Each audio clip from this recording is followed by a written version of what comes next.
Oh, there. Had a few calls from people asking about the market decision tool and just how to use it. And this is something that can be used for a multitude of pieces. So right now, at this time of year, when you're going through it, and let's just take a look at some of these. I've set up a test farm here with some soybeans, wheat, canola, red lentils, barley, and yellow peas, and thought that might be a decent mix to look at. Is each one of these grids is going to give you an idea of what kind of profitability you can expect at varying prices and varying yields at your cost, not some hypothetical cost. This is actually what you've entered in the plan, and so it gives you an idea where you're at. And also, since it's showing you a percent profit after all costs, it's something that you need to kind of get in your head as to where you want to be at.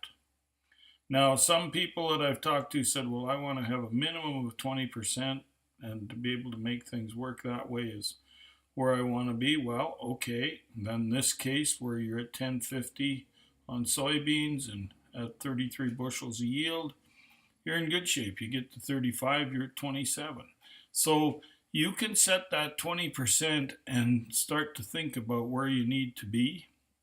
And it also tells you as the year progresses that if it's a dry year or wet year or whatever the case may be that causes yields to fall off and where prices have got to get to for you to fix this. Now, I think this is something over time that you're going to start to pick a number per crop. So you need to mark down each crop and keep in mind what your thinking is around it.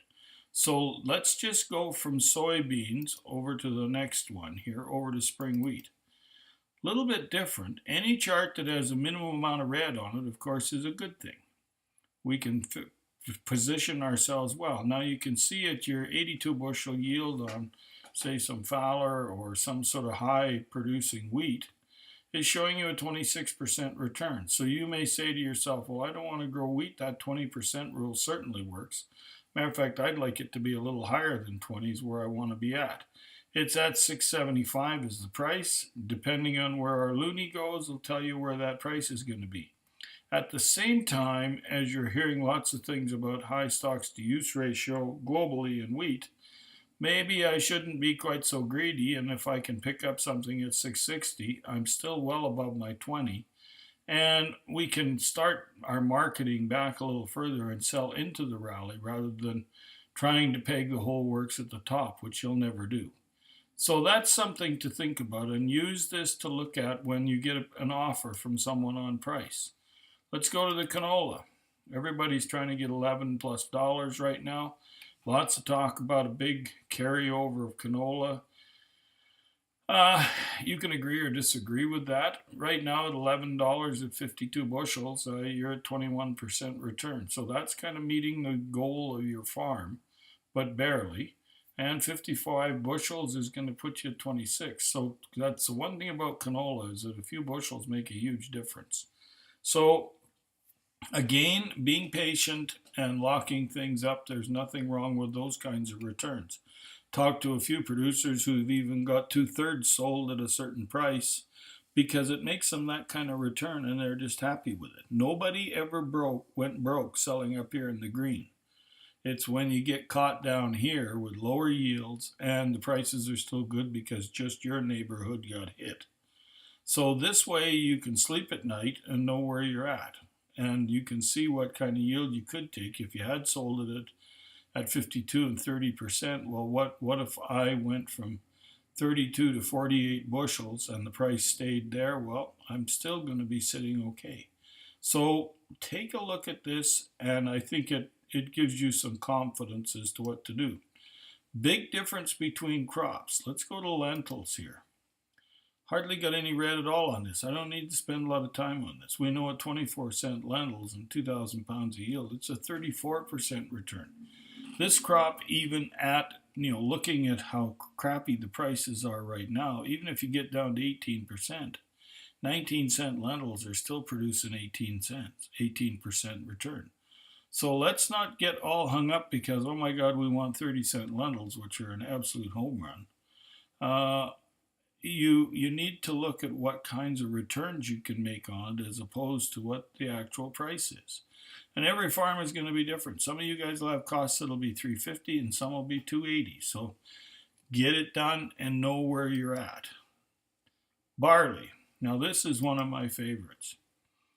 Yes, it's got quite an area of reds on here, and we know that unless we can get over $4, even at 75 bushels, we're still in the negative. Even at 80 bushels, we're still losing money at 438. Depending where you live, the feed price might not be much above that. So if you're going to grow malt barley, you got to be damn sure you get malt barley, and that's a real trick. And in times when malt contracts appear to be shrinking a little bit right now, we seem to be backing off a bit on it. A lot of people moving into it. Barley in the last couple of years has had the lowest acres in history. So it's bound to generate some interest on the malt side. And we've got malt plants running flat out. The planted bigger is running flat out. So there's some things to think about here. So when you take your cursor off the chart, it brings back the price that you used. And interestingly enough, at your medium yield, you're about 22%, which fits just about all the other crops you've got there. 575 would be a nice blend. That might mean a third goes feed for less and a third goes for 675. I've seen some contracts around that high. So barley is pricing on the edge of a cliff. It's not for everybody. If that cost number is too high and you don't have access to the feed market, you must be really, really careful that you make malt, because if you don't, the wreck is very, very expensive. So let's move over to the yellow peas.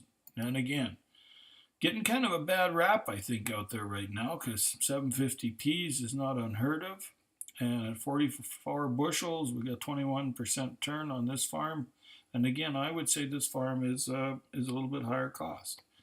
So it's still something to think about, and it puts you out there kind of in the middle of the green, which is all good. And we've got a lot of room to move. Both prices go lower, you can handle quite a bit, and the yield can drop off some as well.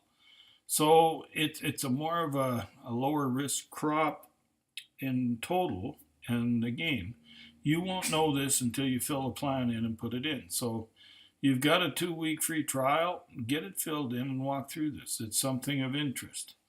And I might add, the other piece is the market tracker.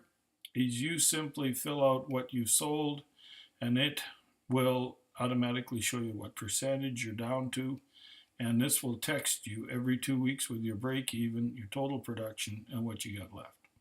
So it tried to keep it really simple. This was one of our main clients who's been very helpful in designing this thing, and he wanted something that would text him every couple of weeks so that he kind of knew, and it's a reminder that, whoa, I better take a look at this. So with that, take care, safe travels, and we'll chat with you soon. Thank you very much.